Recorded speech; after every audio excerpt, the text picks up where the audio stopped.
Temos trabalhado aqui na igreja o nosso tema Novas Perspectivas de Vida, destacando que precisamos crer que Deus irá fazer o melhor para nós enquanto igreja, enquanto pessoa.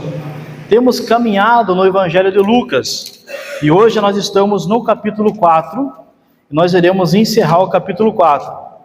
Semana passada e retrasada, trabalhei o capítulo 4, a questão das tentações de Jesus, mostrando que Satanás é aquele inimigo que se opôs a Jesus e tentou desviar Jesus da sua missão. Mas mostramos que essa tentativa dele foi falha, porque ele não pôde resistir à presença de Deus, de Jesus, a palavra, a proclamação da palavra, e assim ele foi derrotado. Depois trabalhamos a questão da Jesus como a única fonte de vida. Fonte de vida para quem? Destacamos lá aos oprimidos, aos cegos, aos presos, aos pobres. Então essa foi a nossa mensagem semana passada. E hoje nós vamos continuar esse tema. Jesus é a única fonte de perspectiva de vida, trabalhando a parte 2 e encerrando o capítulo 4. Perspectiva de vida o que é? Ela tem a ver, ela se refere a um ponto de vista, a uma forma de enxergar as coisas. A expressão perspectiva de vida diz respeito ao que cada pessoa imagina e deseja para o futuro. Temos destacado aqui que, infelizmente, algumas pessoas não veem um futuro melhor para elas. Algumas pessoas não veem um futuro para a família. Algumas pessoas não veem um futuro para o casamento, para a criação dos filhos, a vida profissional. Vivemos um contexto onde as pessoas estão muito pessimistas, para baixo, sem sonhos, simplesmente vivendo, existindo. As doenças do coração têm crescido cada vez mais. Depressão, desespero, ansiedade. Pessoas que não sabem para onde vão, o que fazer, que não sabem o que são. Mas não são diferentes dos relatos que nós estamos acompanhando em Lucas. Vocês viram que até o capítulo 4 que nós estamos caminhando em Lucas, nós já falamos de tristeza, dor, falamos de Zacarias e Isabel, falamos de Maria, falamos da simplicidade do nascimento de Jesus, falamos dos pastores, trabalhamos muitos contextos que vocês viram que as pessoas não tinham perspectiva de vida, onde as pessoas pensavam que o seu presente e futuro seria uma continuação infeliz do seu passado.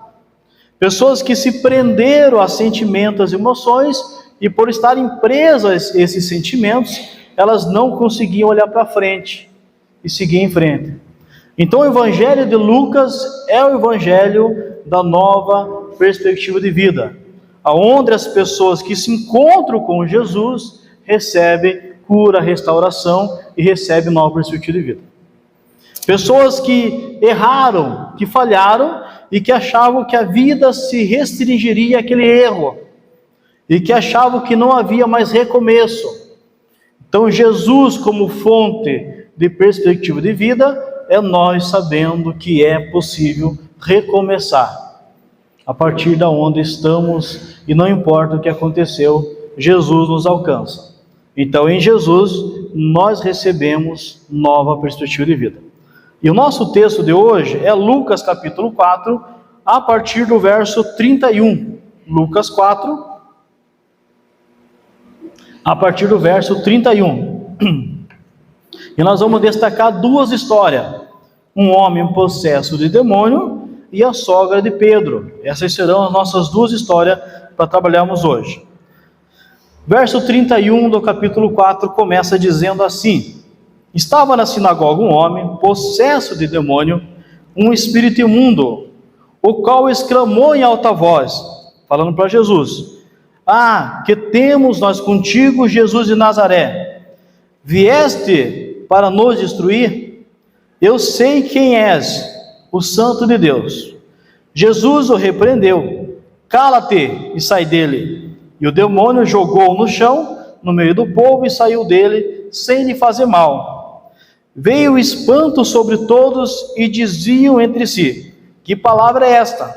Até os espíritos imundos manda com autoridade e poder, e eles saem. E a sua fama se espalhava por toda a redondeza. Saindo Jesus da sinagoga, entrou na casa de Simão. A sogra de Simão estava doente com muita febre, e pediram a Jesus que fizesse alguma coisa em favor dela. Inclinando-se para ela, repreendeu a febre, e esta a deixou. E imediatamente ela se levantou e os servia. Ao pôr do sol, o povo trouxe a Jesus todos que tinham vários tipos de enfermidades, e impondo as mãos sobre cada um deles, ele os curava. Também de muitos saíam demônios, gritando: Tu és o Cristo, o Filho de Deus. E ele, repreendendo-os, não os deixava falar, porque sabiam que ele era o Cristo. Ao amanhecer, saiu e foi para um lugar deserto. A multidão procurava, e vindo a ele, insistia para que não a deixasse. Ele, porém, lhes disse: Também é necessário que eu anuncie a outras cidades o evangelho do reino de Deus, porque para isso fui enviado. E pregava nas sinagogas da Galileia, algumas traduções de Cafarnaum ou da Judéia. Esse é o nosso texto, com 2 relatos de pessoas que sofrem e que não tinham perspectiva de vida. A sogra de Pedro, acamada, as pessoas começaram a pedir: Jesus, faz alguma coisa por ela. Ela não levanta mais, só fica doente ali, não tem mais sonhos, não sabe o que vai acontecer com ela, olhe por ela. E o outro relato desse rapaz, desse homem que estava possuído por um espírito maligno. Já fica bem perceptível para nós que a manifestação do mal em Lucas é muito forte. Nós já começamos lá, a primeira vez que Lucas menciona esse ser maligno, vai ser no capítulo 4, justamente ele tentando Jesus.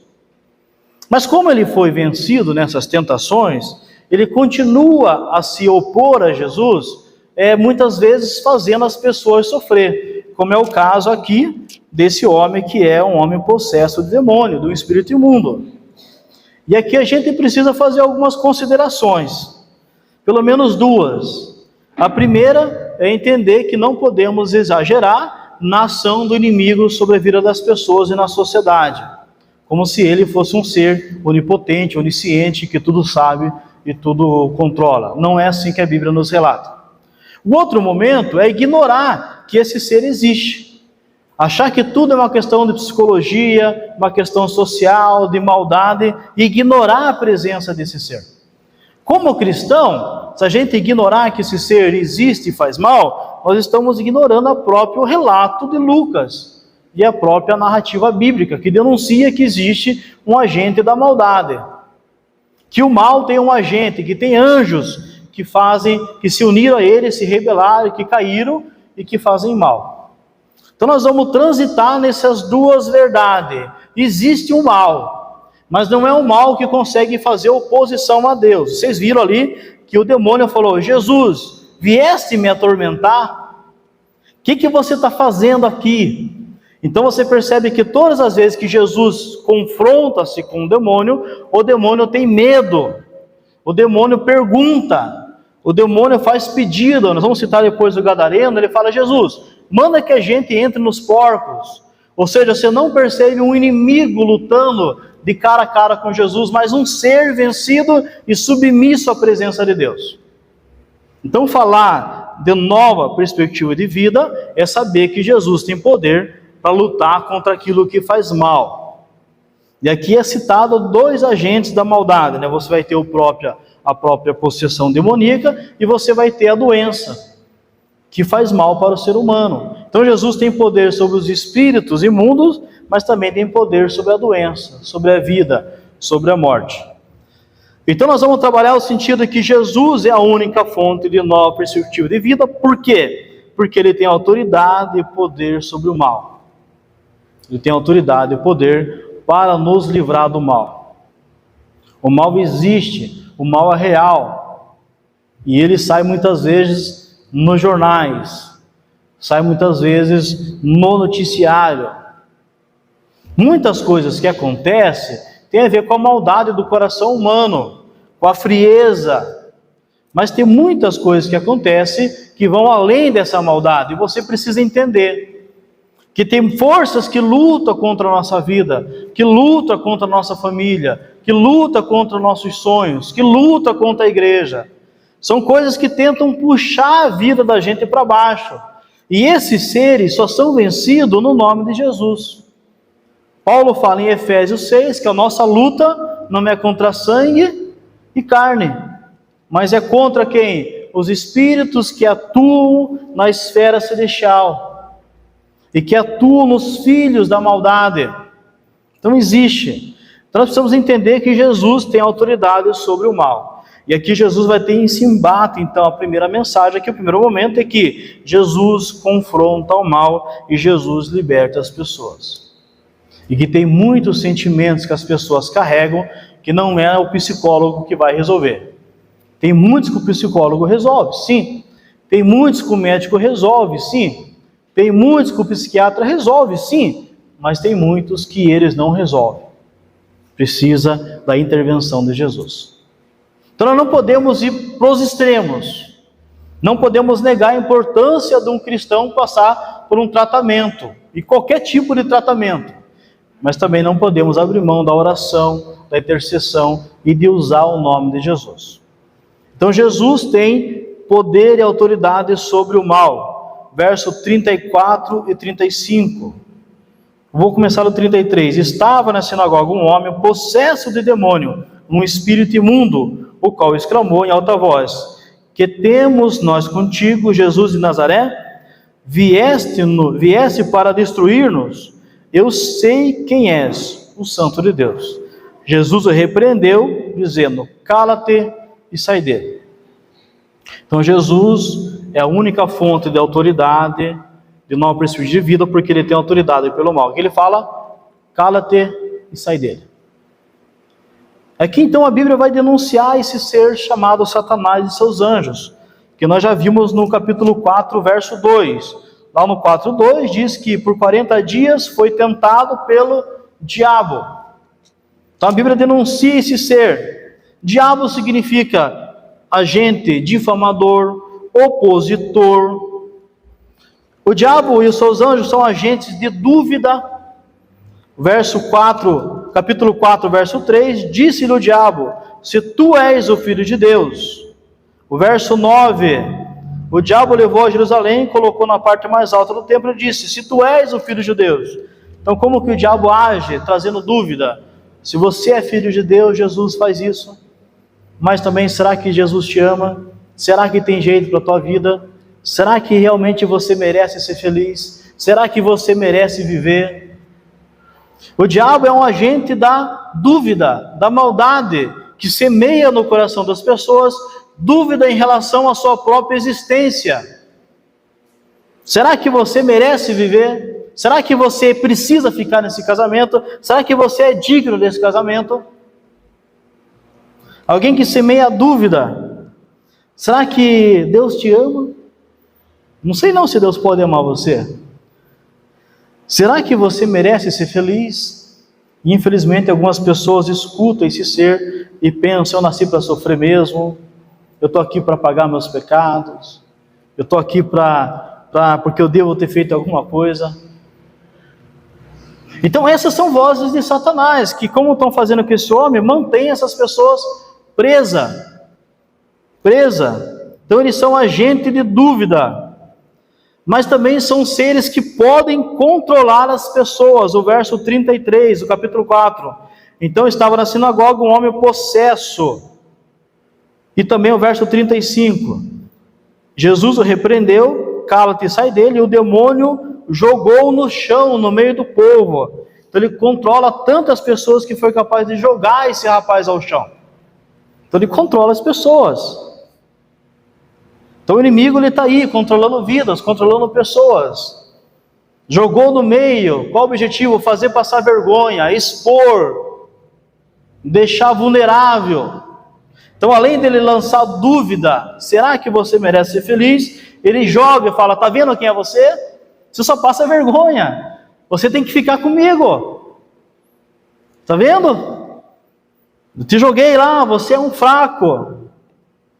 Então ele pode controlar as pessoas. Ele pode também infligir sofrimento ao ser humano. O verso 35, como falamos, jogou no chão. Imagina o sofrimento de uma pessoa ser jogada por um espírito no chão, no meio da sinagoga, na frente de seus parentes, da família, dos amigos, da sociedade. Sofrimento.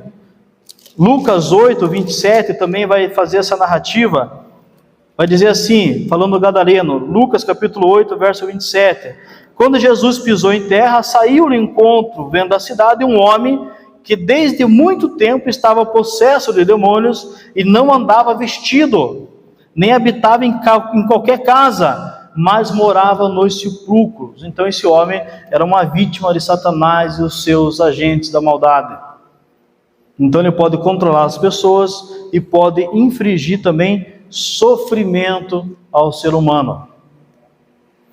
Ele leva as pessoas a criarem planos maléficos. Lucas capítulo 22, verso 31. Então Lucas capítulo 22, verso 31. Ele leva as pessoas a criarem planos maléficos. Lucas 22, 3 e 5 primeiro. 22, verso 3 e 5. Então Satanás entrou em Judas. Então Lucas capítulo 22, verso 3 a 5. Então Satanás entrou em Judas, que tinha por sobrenome Iscariotes, que eram os 12. E Judas foi aos principais sacerdotes, aos oficiais da guarda do templo, para combinar a maneira como lhe entregaria Jesus. E eles se alegraram e concordaram em lhe dar dinheiro. Então Satanás também leva as pessoas a criarem planos maléficos. Satanás entrou em Judas e tudo que Judas faz a partir daquele momento é influenciado por Satanás. E João vai ser muito mais profundo. João capítulo 13, verso 2. João capítulo 13, verso 2, falando de Judas ainda, diz assim: durante a ceia, tendo já o diabo posto no coração de Judas Iscariote, filho de Simão, que traísse Jesus. Então João fala que o plano de Judas trair Jesus não é só porque Judas é um traidor, é porque Satanás semeou no coração dele aquela semente. Você acha que as sementes da maldade, de coisas que muitas vêm ao teu coração, você acha que são tuas? Muitas vezes não são. Não são. Nós temos que ser sensível à voz do Espírito Santo e repreender. Judas abriu caminho, Judas se permitiu ser usado. Então esse agente da maldade só é vencido por Jesus. Pensamentos negativos que muitas vezes você tem, não é só teu, muitas vezes é do mal. E agora precisamos entender, quem está em Cristo Jesus, que aceitou Jesus como Senhor e Salvador, jamais será possuído pelo inimigo. Mas esse inimigo ainda pode soprar palavras, pode te dar ideias, pode querer direcionar os seus caminhos, pode querer fazer laços para que você caia, pode criar tentações, como fez com Jesus, pode te incitar ao erro, pode colocar caminhos obscuros para você seguir. E ele também tenta as pessoas, já falamos no capítulo 4, e lá no capítulo 22 ainda de Lucas, verso 31, Lucas capítulo 22, agora sim o verso 31, vai dizer assim, Jesus falando para Pedro, Lucas 22, verso 31, diz assim: Simão, Simão, Satanás vos pediu para vos peneirar como trigo, mas eu roguei por ti, para que a tua fé não desfaleça, e tu, quando te converteres, fortalece os teus irmãos. Então Satanás pediu para Deus: deixa eu tocar a vida de Pedro, quero ver se ele é fiel. A mesma coisa que ele fez com o Jó. Deus fala: está vendo o Jó, meu filho? Vê como ele é íntegro, reto e se desvia do mal? O que Satanás fala? Tira dele os bens, tira a saúde, quero ver se ele vai te servir. Satanás é aquele que tenta e coloca as pessoas à prova. Querido, a gente não pode brincar com um ser desse tipo. A igreja não pode ficar cega com um ser que faz tudo isso que eu li para vocês, que coloca projeto no coração dos homens, que inflige sofrimento, que controla as pessoas. E a missão nossa como igreja em levar nova perspectiva de vida é porque tem muita gente que não consegue olhar para o futuro porque está preso por Satanás e seus anjos. E a igreja precisa entender isso, que a nossa luta lá fora é contra esses seres da maldade. E que se estivermos em Jesus, Jesus tem autoridade sobre Satanás e seus anjos, eles têm medo de Jesus. O que você veio fazer aqui? Veio nos atormentar? Veio nos pôr medo? Veio mexer com a nossa história?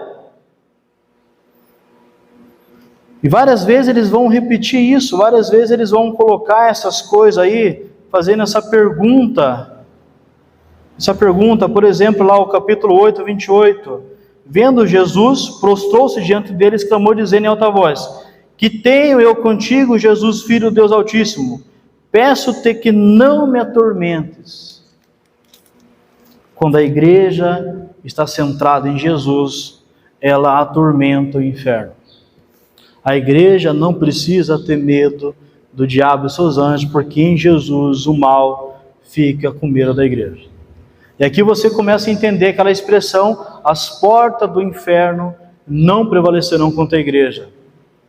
Porque eu quero dizer para você, talvez a tua imagem é que a igreja precisa arrebentar a porta do inferno. Não precisa. Quando a igreja chega às portas do inferno com Jesus, as portas do inferno se abrem. Que quem abre as portas é Jesus. A igreja então precisa entender que ter nova perspectiva de vida é ter fé em Jesus, que tem poder e autoridade sobre o mal, e que o mal existe, e que a igreja precisa confrontar esse ser da maldade. E que ser cristão não é brincar de igreja, não é brincar de religião. Existem realidades verdadeiras e concretas que nós não vemos, mas que acontecem. E por isso a gente precisa andar em santidade, em amor e caminhar com Jesus. E por isso você tem que identificar que muitas vezes, muitas coisas que acontecem em casa, é esse ser tentando, é esse ser instigando. Será que é fiel mesmo? Será que te ama? Será que você não merece coisa melhor? Será? Infelizmente muitos homens caíram nesses projetos malignos, achando que era Deus levando ele para algumas direções, e na verdade não perceberam que estavam sendo induzidos, e caíram na tentação de Satanás. E a igreja precisa entender que nós lutamos com essa realidade, e que muitas vezes a igreja não cresce, porque fica ouvindo a voz do inimigo. Está vendo o jeito que a pessoa te olha? Acho que eles estão falando mal de você. Lança contendas, briga, difamação, destrói ministérios, destrói famílias. E muitas vezes a falta de conhecimento da palavra de Deus nos leva a permitir que isso aconteça, quando na verdade deveríamos fazer igual Jesus falou para Pedro: arreda-te de mim, Satanás. Você não pensa nas coisas de Deus, mas dos homens. Porque naquele momento o próprio Pedro estava sendo induzido por Satanás a se opor aos projetos de Deus na história e na revelação de Jesus. Então Jesus é a única fonte de nova perspectiva de vida, porque Ele tem poder sobre o mal. E você precisa começar a identificar quando o mal se aproxima de você e da sua família. Por isso você tem que orar pela sua casa. Orar. E Jesus no Pai Nosso, uma da oração mais conhecida, mas a parte mais negligenciada da oração do Pai Nosso é a parte que diz: livra-nos do mal. Não nos deixe cair em tentação, mas livra-nos do mal. As pessoas falam da oração do Pai Nosso, da questão dai-nos o pão de cada dia. Talvez você já orou pedindo o pão de cada dia usando o Pai Nosso. Talvez você já orou, perdoa as nossas dívidas assim como perdoamos os nossos devedores.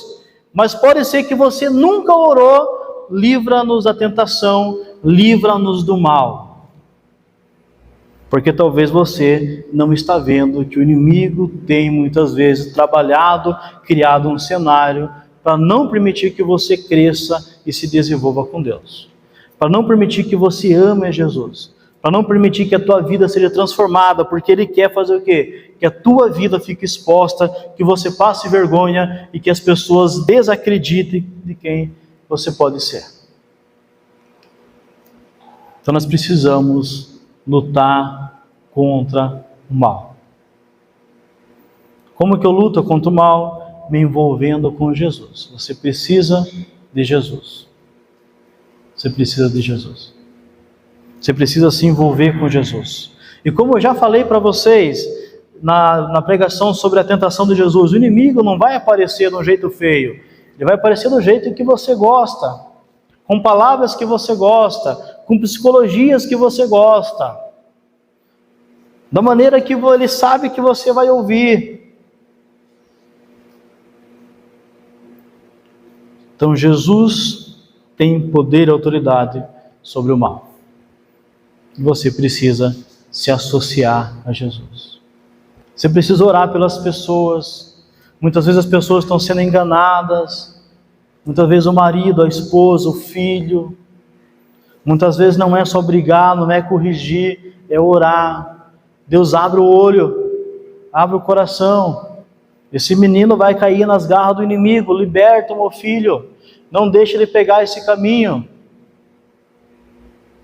Muitas vezes o ambiente da casa é carregado de ira, gritaria, discussões, raivas. E esse ambiente não é criado pelo Espírito Santo. E a gente não entende que esse ambiente é fomentado pelo mal. E que nós precisamos resistir. Tiago vai falar, resista ao diabo, e o que vai acontecer?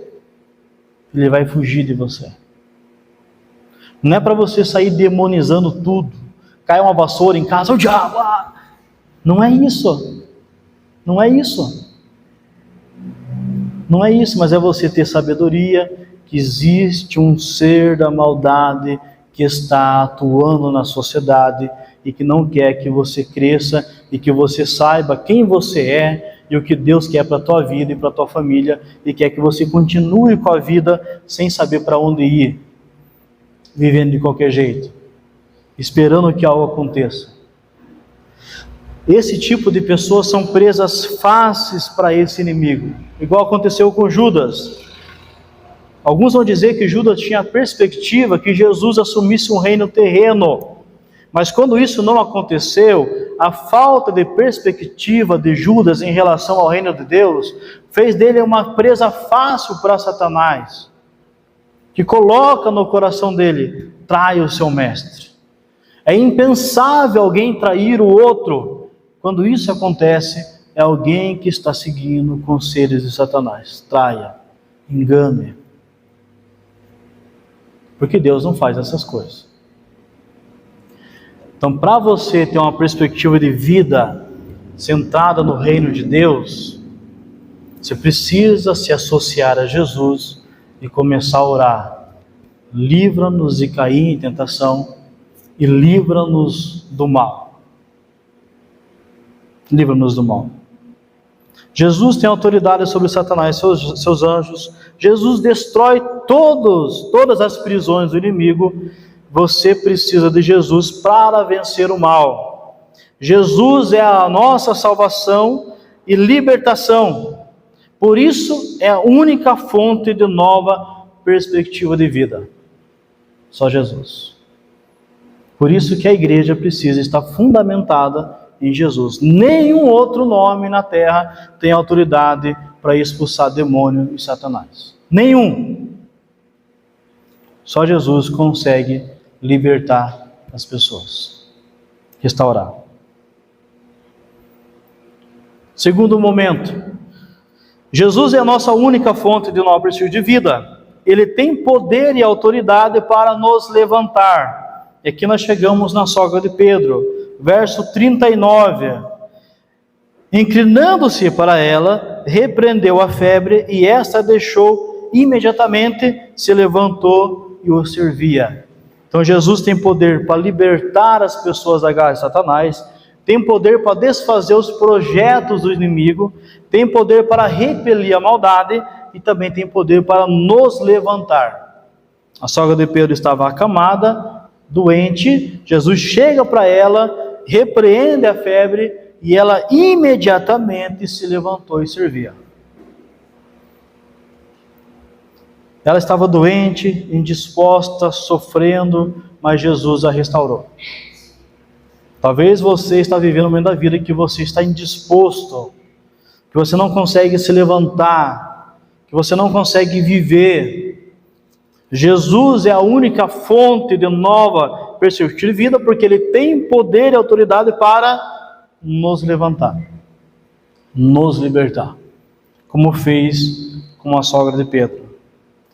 Jesus entra em uma casa e muda o ambiente. Essa casa aqui havia sofrimento, tristeza, dor, desespero.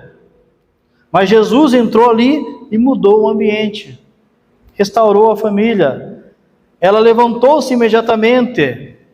Ela precisava de ajuda. Mas assim que Jesus a levantou, ela começou a ser fonte de ajuda para as outras pessoas. Ela levantou-se e começou a servi-los imediatamente. Só Jesus pode fazer isso. Então nós temos aqui duas histórias. Um homem preso por Satanás e uma mulher presa por enfermidades. Mas os dois, ao serem encontrados por Jesus, foram restaurados.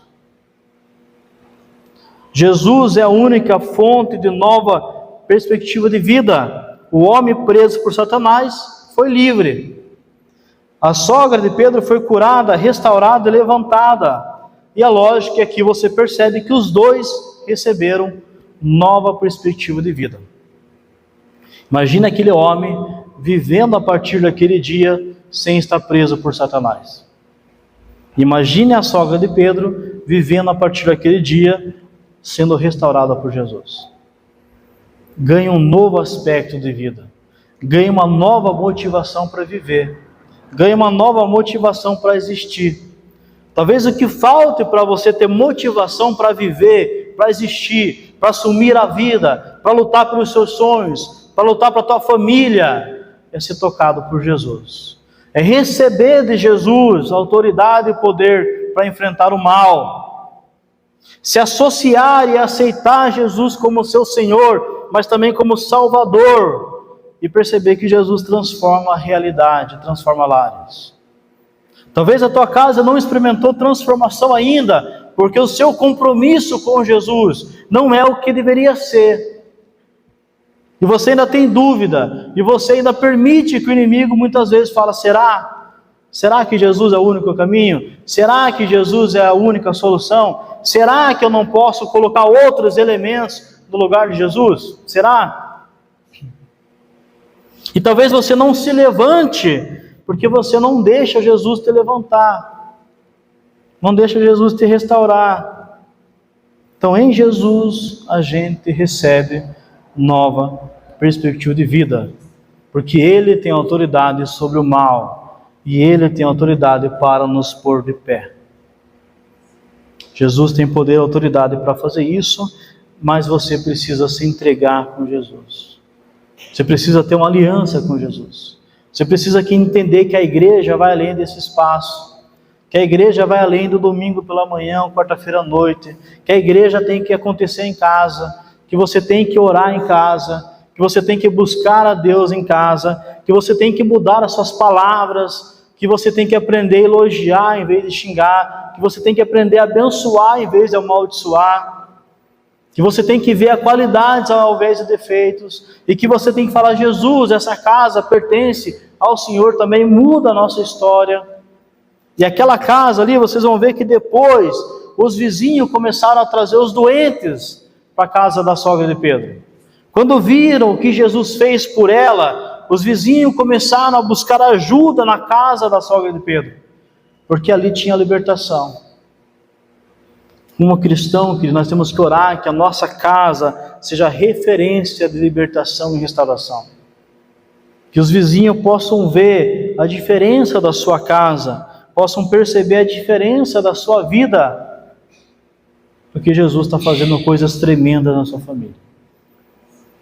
Mas para isso você tem que se vincular a Jesus, falar: Jesus, eu me entrego, eu me rendo, eu quero assumir um compromisso com o Senhor. Já falhei, quem sabe estou falando para alguém que falhou, recomece.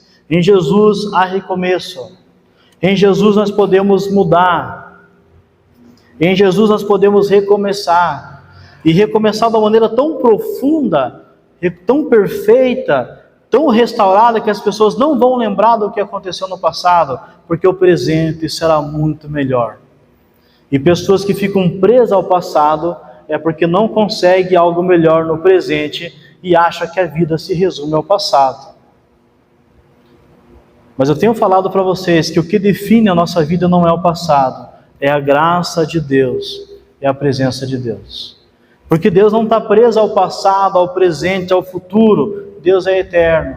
E quando a gente se envolve com esse Deus através de Jesus, a nossa vida começa a ter outro tempo. O tempo de Deus e a vontade de Deus. Então você precisa recomeçar. Quais são os desafios para você essa semana? Essa semana você vai abençoar a tua família. Essa semana você vai começar a orar por aquilo que tem acontecido no teu coração e que você tem brigado para que mude, e você vai orar: Deus, será que aqui não é o inimigo tentando semear tristeza, dor em nossa família, e eu estou lutando contra o outro quando eu deveria orar e repreender e pedir uma restauração? Será que o Senhor não tem uma nova forma de eu lidar? Será que o Senhor não quer me levantar para que eu tenha outra visão? Para que eu tenha outro pensamento sobre essa pessoa? Será que os sentimentos que eu tenho por essa pessoa não são sentimentos que Satanás soprou no meu coração? E não são sentimentos que vêm da tua graça? Porque Deus não coloca ódio no coração de ninguém. Satanás coloca, Deus não coloca. E como crente em Jesus, nós temos que aprender a falar: esse sentimento eu não quero, esse pensamento eu não quero, porque eu sou filho, sou filha de Deus, só quero pensar aquilo que Deus pensa. Satanás jamais vai possuir alguém que está em Jesus, mas ele pode jogar as coisas no ar e você pode pegar para a tua vida. Então você precisa falar: Jesus, um novo tempo, me levanta com sentimentos novos, derrama amor no meu coração, me incomoda. E comece a orar pela sua casa. Pais têm que orar pelos filhos, filhos têm que orar pelos pais, famílias precisam orar juntas, pedindo a graça de Deus, pedindo que Deus guarde. Você precisa disso? Convide Jesus a fazer parte da sua vida, da sua casa. Mas eu já sou um crente em Jesus, mas você precisa melhorar. É mais do que isso que você está vivendo. O reino dos céus é muito mais que isso. Você até aqui está vivendo um Jesus religioso. Você precisa viver o Cristo ressurreto, o Cristo que ressuscitou, que venceu a morte e o inferno e que está vivo. Você precisa orar a Deus que o poder da ressurreição atue na minha vida, que o poder da ressurreição atue na minha casa, atue no meu coração. E você que enfrenta pensamentos negativos, e você sabe do que eu estou falando, você precisa repreender, falar: Jesus, me dê novos pensamentos. Eu não posso continuar com esse pensamento negativo. Muitas vezes pensamento até de morte. Não posso, não quero, porque eu fui feito para viver, para ser feliz. E você que alimenta sentimentos de autodestruição, deixa Jesus te restaurar, curar a tua vida, que é isso que Ele faz pela gente, isso que Ele faz por mim e por você. Se envolva com Jesus, assim como essa mulher e esse homem se envolveram com Jesus e tiveram uma nova perspectiva de vida. Que Deus ministre o seu coração, ministre a sua história e que você receba de Jesus algo novo. E não deixe o inimigo continuar falando para você: você não tem jeito, o teu tempo passou, a tua história acabou. Em Jesus as coisas se fazem tudo novo. Se você está em Cristo, você é a nova criatura, eis que tudo se fez novo. Deus traz um novo para a nossa vida.